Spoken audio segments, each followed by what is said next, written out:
Hello students, welcome back to my YouTube channel biology classes. तो आज हम पढ़ेंगे क्लास 12 हिंदी का चैप्टर सेकंड, वितान का चैप्टर सेकंड है, दैट इज जूझ। तो जूझ पाठ के लेखक हैं आनंद यादव। तो इस पाठ में क्या बताए हैं आनंद यादव, इस चीज़ को हम समझने से पहले आप लोग से एक बात क्लियर करेंगे कि आप फटाफट से एक बार चैनल को सब्सक्राइब कर लीजिए, ठीक है। तो देखिए, जूझ एक आत्मकथात्मक उपन्यास है जिसके लेखक मराठी के प्रसिद्ध लेखक डॉक्टर आनंद यादव हैं। यह एक बहुचर्चित और बहुप्रशंसित उपन्यास है। इसे साहित्य अकादमी पुरस्कार 1990 तथा सही साहित्यकारों तथा समीक्षकों के भरपूर सराहना मिली है। लेखक ने आत्मकथात्मक शैली के साथ आंचलिक मेल मिलाकर नई कलात्मक अभिव्यक्ति दी है। यहाँ इसी उपन्यास का एक अंश दिया गया है। इसमें एक किशोर के ग्रामीण जीवन का कठोर यथार्थ और उसके रंगारंग परिवेश की अत्यंत विश्वसनीय जीवंत गाथा है। इस आत्मकथात्मक उपन्यास में अस्त व्यस्त अलस्त निम्न मध्यवर्गीय ग्रामीण समाज और संघर्ष करते किसानों मजदूरों की मर्मस्पर्शी झांकी है। लेखक बताता है कि वह पढ़ने के लिए बहुत लालायित है, परंतु पिता की मार के डर से कहीं जा नहीं पाता है। लेखक सोचता है कि कितना भी खेती का काम कर लो, हाथ खाली ही रहेगा। समय बदल गया है, पुराने दिन लद गए हैं। वह चाहता है पढ़ लिख कर वह भी विठोबा आयना तरह अपना नौकरी करेगा या बाद में नौकरी को छोड़ धंधा कारोबार कर लेगा। दिवाली के बाद इसके दादा ईख पैरने का काम शुरू करवा देते थे, क्योंकि बाद में गुड़ ज़्यादा बढ़िया बनने लग जाता था। और लेखक के दादा सोचते थे कि बाद में उनके 3 नंबर के गुड़ को कोई नहीं खरीदेगा, और वैसे भी गुड़ बढ़िया नहीं, पैसे बढ़िया मिलने चाहिए। लेखक बताता है कि सभी धूप सेक रहे थे, लेकिन लेखक की माँ कंडे थाप रही थी और लेखक उसे पानी दे रहा था। अवसर ठीक देख लेखक ने अपनी माँ से पढ़ाई की बात छेड़ दी। माँ के मन में डर बैठा हुआ था। उसने कहा कि मैं क्या करूँ। लेखक ने कहा कि अब खेतों का काम पूरा हो चुका है, अब दत्ता जी राव के पास जाकर मेरी पढ़ाई की बात करनी चाहिए। उसने माँ से कहा कि वे उसके पिता को ठीक तरह से समझा देंगी। माँ ने उदासी और निराशा से हाँ कर दी। वह अपने बच्चे की पढ़ाई की लालसा समझती थी, पर पति के आगे उसकी आशा वश में नहीं चलता था। लेखक कहता है कि रात को वह अपनी माँ के साथ दत्ता जी राव के घर गया। माँ ने उसे बताया कि उसके दादा सारे दिन रखमाबाई के साथ गुजार देता है और बच्चे को खेत में जोत दिया। राव उसकी बातें सहमत हुए, साथ ही चिढ़ कर बोले कि उसे मिलने दे, फिर देखना कितना सुनाता हूँ। लेखक ने कहा कि अब जनवरी है, अगर वह अब पढ़ाई में लग जाएगा तो उसका 1 साल खराब होने से बच जाएगा। खेती का काम भी निपट गया है। दत्ता जी ने उसे दिलासा देते हुए कहा कि उसे मेरे पास भेज कर कुछ देर बाद तुम भी आ जाना। जाते जाते लेखक ने माँ और उसके आने की बात न बताने को कहा। वह बोला कि कह देंगे कि माँ सब्जी देने आई थी। दत्ता जी ने कहा कि मैं तुमसे उसके सामने ही कुछ सवाल करूंगा, तब बिना हिचकिचाहट तुम जवाब दे देना। लेखक और उसकी माँ घर वापस आ गए। लेखक बताता है कि बनी बनाई योजना के अनुसार उसकी माँ के दादा से आते ही कहा कि दत्ता जी राव ने तुम्हें याद किया है। दादा ने पूछा कि कुछ काम था क्या। माँ ने कहा कि मुझे तो नहीं बताया।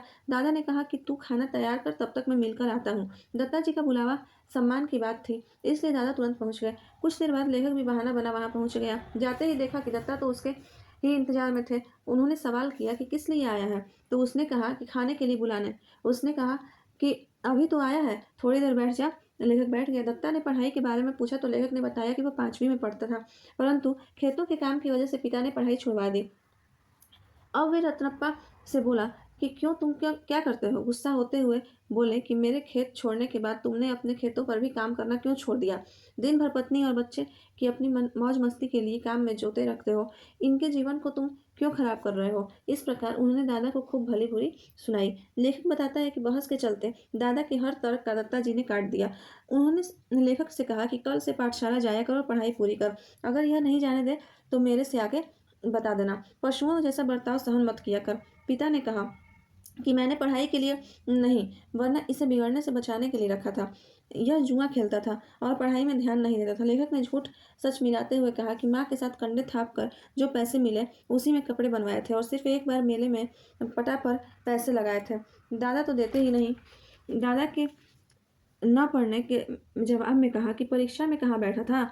दत्ता ने कहा कि कल से पाठशाला जाया कर। लेखक ने जाते जाते सुना कि दत्ता जी उसके पिता को समझा रहे थे कि अगर बच्चा छोटी सी गलती कर दे तो उसे दिल में लगा लेना ठीक नहीं है, उसे एक और मौका दो। दादा ने विवश होकर हाँ कर दी। खाना खाते समय दादा ने लेखक से पढ़ाई के साथ साथ ढोर चराने, खेत का काम करने की समय सारणी बना कर दी। और कहा कि खेत में ज़्यादा काम करने पर छुट्टी करनी होगी। लेखक विद्यालय जाने को उत्सुक था। उसने अपने पिता की हर शर्त मान ली। दादा ने गुस्से और विवशता से कहा कि जिस दिन खेत में नहीं आया उसी दिन पढ़ाई पर मुंह उतार दूंगा। मुझे पता कि तू कैसे बैरिस्टर बनेगा। परंतु लेखक चुपचाप खाना खाता रहा। लेखक गर्मी सर्दी हवा पानी वर्षा भूख प्यास से भरी खेती के जीवन में भी 11 से 5 बजे तक आराम महसूस कर रहा था। काम से अच्छी तरह मास्टर की घड़ी लगती थी। गर्मी के 2 महीने की दोपहरी का समय आनंद से बीत गया। लेखक का फिर से नाम नहीं लिखवाना पड़ा क्योंकि उसके नाम के पास नापास की टिप्पणी लिखी हुई थी। पहले दिन जाने पर लेखक एक कोने में बेंच पर अजनबी की तरह बैठा रहा क्योंकि 2 लड़कों को छोड़ सभी बच्चे उम्र में छोटे थे जिन्होंने वह कुछ दिनों पहले कम अकल का समझता था। मास्टर का नाम नहीं पता था और लट्ठे के बस्ते पड़ी उसकी किताब कापियाँ का संबंध भी टूट चुका था। वह यात्री की तरह पोटली लिए किसी के इंतजार में बैठा था। कक्षा के एक शरारती बच्चे ने खिल्ली उड़ाते हुए उसका परिचय पूछा। लेखक का ध्यान अपनी मनमौली धोती और गमछे की तरफ गया। इस पोशाक में सिर्फ वही था। उसने गमछा खींच लिया परंतु फाड़ने की बजाय मास्टर की टेबल पर रख दिया। तभी मास्टर आ गया। चढ़ान अपनी जगह जा बैठा और लेखक के मन में डर आ गया। रणवरी मास्टर ने पूछा कि गमछा किसका है। उसने गमछे वाले बच्चे का परिचय पूछा तथा कहा कि मूर्खों तरह इसे यहाँ क्यों रखा। लेखक ने चढ़ान का नाम लिया जिसे मास्टर शरारती ही समझता था। मास्टर उसकी तरफ गए और फिर आकर उन्हें पढ़ाने लगे। आधी छुट्टी में लड़कों ने उसकी धोती खोलने की कोशिश की तो वह दीवार से सट कर बैठ गया जहाँ से छुट्टी होने पर ही उठा।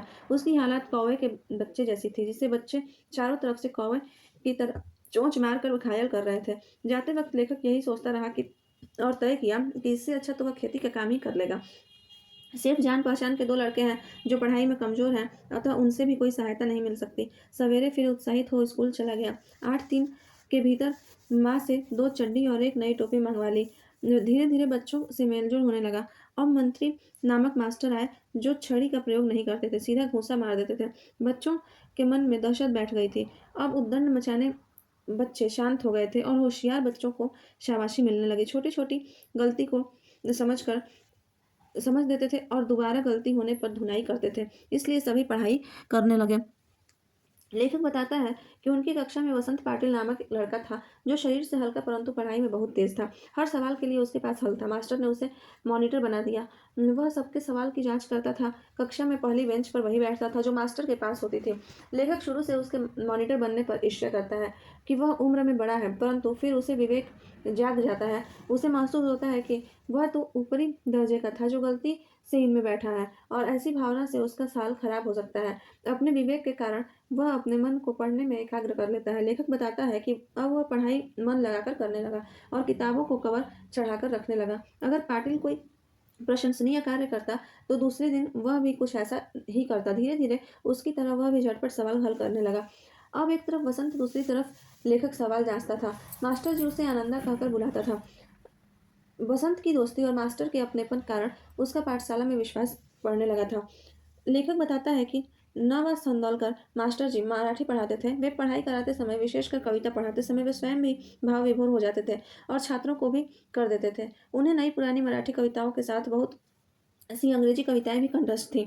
वे उनके कवियों से कई मुलाकातों के संस्मरण सुनाते थे। लेखक भी उनकी एक एक चीज को अपनी आंखों कानों में प्राणों की सारी शक्ति लगाकर अलौकिक आनंद प्राप्त करता था। लेखक पानी देते समय और ढोल चलाते समय मास्टर की कविताओं को उन्हीं के सुर लय ताल और अभिनय का अनुसरण कर गाता और इस खेल में उस पता भी नहीं चलता कि क्यारियां कब पानी से भर गई। इसी समय उसने पता किया इन्हें अलग प्रकार से भी पढ़ा जा सकता है और दूसरी कविताओं को भी ऐसे पढ़ा जा सकता है। लेखक बताता है कि पहले वह अकेला नहीं रह सकता था। उसे हर वक्त किसी का पास न होना खटकता था लेकिन अब वह अकेलेपन से खेल कर खुशी और आत्मिक आनंद प्राप्त करता था। अब उसे 2 शक्तियां प्राप्त की, एक तो दिमाग की एकाग्रता तथा दूसरी कविता के प्रति आकर्षण। अब वह सोचता था कि उसे अकेले होना भी ज़्यादा अच्छा लगता है। अनंत कोणार्कर की कविता चांद रात पसरते धरणीवरी को मास्टर से बेहतर ढंग से गाने लगा। मास्टर को उसके चेहरे के हाव भाव और अभिनय के इतना आकर्षित किया कि उन्होंने 6ठी 7वीं के बच्चों के सामने उससे कविता गवाई तथा एक समारोह में उससे गवाया। अब लेखक को लगा कि वह भी अपना मार्ग खोजने में कामयाब हो रहा है। लेखक बताता है कि मास्टर स्वयं कवि थे तथा कई काव्य संग्रह उनके पास थे। इनके अलावा उनके संस्मरण सुनकर उसे लगा कि कवि बना जा सकता। मास्टर के दरवाजे पर एक मालती के बेल थे जिस पर उन्होंने कविता लिखी थी, जिसे देख लेखक को लगा वह भी आसपास के पारितंत्र पर कविताएं बना सकता है। वह ढोर चराते चराते फसलों पर, जंगली फूलों पर कविताएं बनाने लगा। वह खींचा में कागज पेंसिल रखता तथा कोई भी कविता बनाते समय अगर उन्हें भूल जाता तो भैंस की पीठ पर लिखता या पत्थर पर कंकड़ से लिखता तथा याद हो जाने पर मिटा देता। कविता पूरी हो जाने पर उसे मास्टर को दिखाता और वे शाबाशी देते। लेखक कहता है कि कई बार खुशी के मारे धैर्य टूट जाता और वह रात को ही मास्टर के पास कविता दिखाने पहुंच जाता और प्रशंसा का पात्र बन खुश हो जाता था। मास्टर उसे कविता की विशेषताएं, छंद, लय, शुद्ध लेखन तथा अलंकारों के बारे में बताते हैं। वे उसे शुद्ध लेखन के नियम भी बताते हैं। लेखक उनकी अपनेपन की भावना से मंत्रमुग्ध है। वे उसे कई प्रकार के कविता संग्रह देते तथा नई कविताएं सुनाते। इस प्रकार उनकी मराठी भाषा भी सुधर गई। वह भी कविता के हर तत्व को सूक्ष्मता से देखने लगे और समझने लगे। अब उसे कविता का नशा चढ़ने लगा और उसे अपने अंदर ही साज बजता सुनाई देने लगा। तो बच्चों, ये थी क्लास 12th की हिंदी की चैप्टर दैट इज़ जूझ। तो आई होप आप लोगों को ये क्लियर हो गया होगा। अगर कोई डाउट है तो कमेंट कर दीजिए, अदरवाइज चैप्टर आप लोगों का टोटल क्लियर हो गया है। ठीक है, इसके लेखक कौन है? तो आनंद यादव नाम के लेखक हैं। ठीक है, ओके, सब्सक्राइब करिए, शेयर करिए क्लास 12th के सभी स्टूडेंट्स में। Okay, thank you.